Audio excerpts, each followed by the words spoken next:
Are we live? Oh, I think we're live. Oh, wow, this is fun. What's up, everybody? My name is Harry Zikos. I'm a 14-year practicing real estate broker based out of New York City. I have kind of new to this live streaming game, but this is going to be a fun little side project of mine. So, for anyone who's coming through to hang out, much appreciated. Thanks for stopping by. As you may have seen in the title here, I wanted to just put my 2 cents out there on what I thought about single family and condominium or cooperative apartments. Are they investments? Well, I must ask, are you living there? If the answer is yes, I hate to tell you, it's not an investment. It might be a personal lifestyle tool for your logistics, for your family, for your own personal enjoyment. It might satisfy a lot of your needs. You may, you spend a lot of time in your. I spend a lot of time in my home. I'm in my home right now. I have a lovely home office that I love using. It's an apartment that I rent ultimately. But if I'm talking about something that is an investment and I'm looking at a consumer product like a single family home or a condo or a co-op, I hate to tell you, it's not an investment. These are not investments. An investment is something that pays you to own it, right?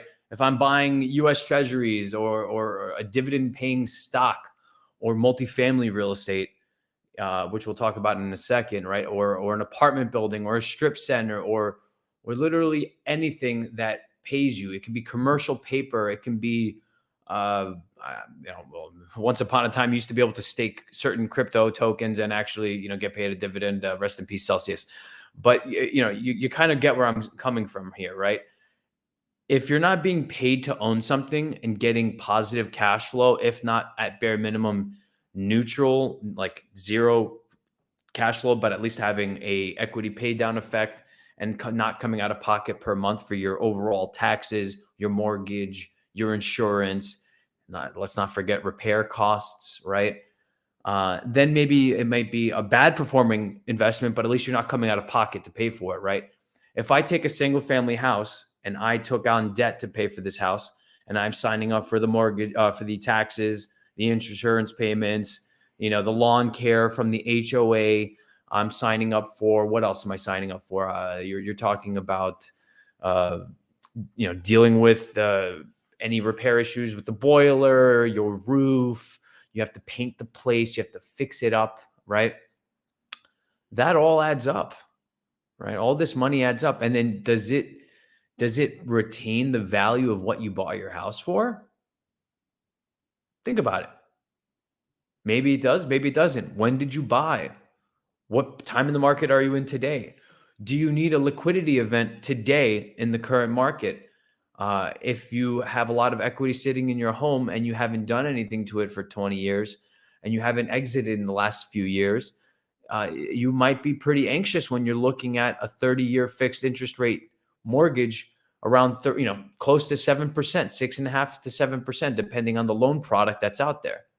Are there lower rates in certain, lending institutions? Absolutely. Do they take care of certain types of, class of citizen? Like if you're a veteran or you're a first-time home buyer, you're getting an FHA loan. There's special programs out there, but there's also a higher debt load. So, if you're buying today and if you think that you're buying a single-family home, if you need it, you need it. That's a whole other, these are lifestyle choices, right? But I would not be so bold to assume that these are investments. These are personal lifestyle consumption products or consumer products. Your boat is not an investment. It's a depreciating asset. Your car is not an investment. It's a depreciating asset. Your house is not depreciating in the normal sense. Usually, historically, over a long-term period, it does appreciate, but you can depreciate your home at least, from a tax perspective. We can talk about that another time. But you're not being paid to own it. That I keep going back to it. If you're not being paid to own it, it's not an investment. And ultimately, even if you own it outright without a mortgage, you still pay to own that house because you can't live in it without insurance. You're going to have issues. You have a massive amount of liability.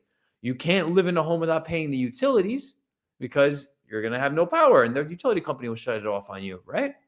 You can't live in a home and not have your real estate taxes paid, because then they're going to take your home, put it up for a tax lien auction, and you're going to be forcefully evicted no matter how long it takes, depending on your state.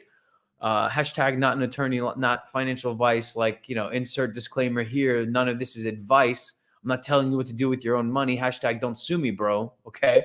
But ultimately, you always will have to pay a bunch of bills, even if you own your single family or condo outright, whether it's an HOA or otherwise, right?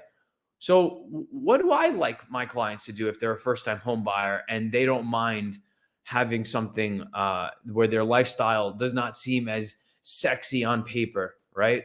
I'm telling you, buying a 2-family to a 4-family, or depending on where you are in the country, maybe it's a duplex versus a fourplex or a quadplex or whatever, right?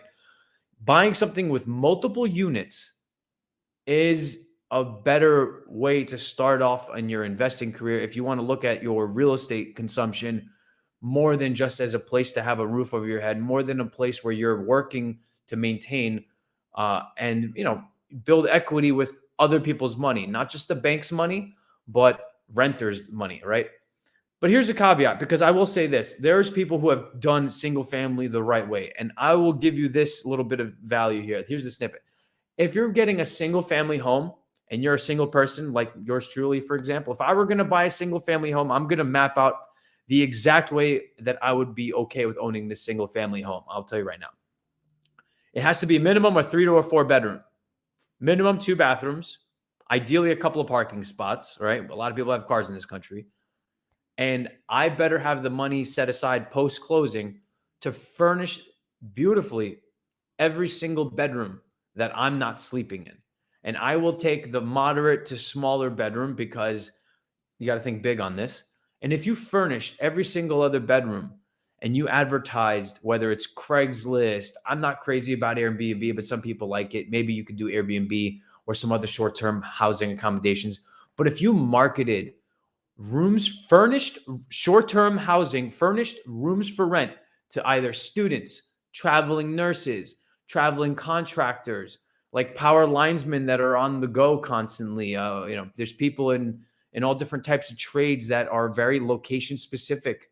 Same thing with truckers, you name it. I can go off a list of different, workforce type personnel that need short-term housing accommodations because they don't really want to be attached to anything. There are people that are a little bit more digital nomad derived, and maybe they want to rent short-term in a house, and maybe you're not a creep, and they want to come stay at your place. If you know how to advertise and market your short-term furnished room housing appropriately, right? That's probably the only way that you could do this right.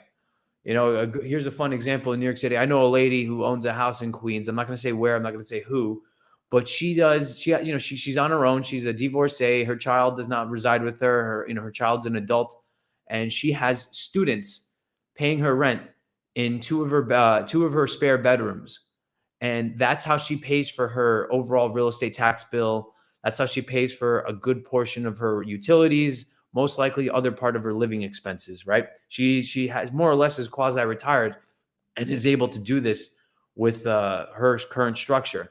So, this is referred to as house hacking. It's no secret. There's a plethora of data out there on the web, right? House hacking is not a secret. I'm just being a conduit for this information. I'm overall trying to put my spin on things into the body of knowledge in this topic of wise real estate use and purchasing. So if you can't afford a duplex in your area or a quadplex and your down payment is not there yet, okay, fine. If your only option's a single family, do it in a way. If you're a single person, maybe it's a couple, maybe whatever the case is, maybe you want to look at figuring out how to collect some rent with your other bedrooms. That would be the only thing that I would excuse as a method that would make me feel less anxious about somebody buying a single family home today. From a complete other topic, right? Interest rates today are scary. We're talking 6.5% to 7%, right? The real estate market has not come down to where these interest rates are today yet, right? We haven't seen an equilibrium take place yet within the supply and demand. I can't predict what's going to happen in the future, but there's a strong probability that housing prices, depending on the area, depending on the local economics, will come down as a result of high costs of capital, right? If anyone has taken a micro or macroeconomics course, it's pretty simple. You take a look at the yield curve, right? There's an inverse relationship between price and yield, right? When yields are up, prices have to come down. That way they meet each other with equilibrium. Otherwise, there's distortions in the market. Thankfully, we've been so blessed to have the Federal Reserve and their team of good guys to distort the hell out of the market for the last decade. Money print to go burr has been a very popular meme for a reason, right? I'd love to hear what you guys think about this topic.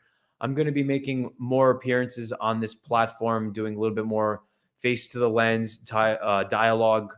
Maybe I'll be bringing on more guests in the future, but I want to start having an internal and external conversation about my thoughts about the market. Once again, my name is Harry Zikos. I'm a lifelong real estate broker. Been in practice for 14 years, been licensed since the age of 19, 33 years old today.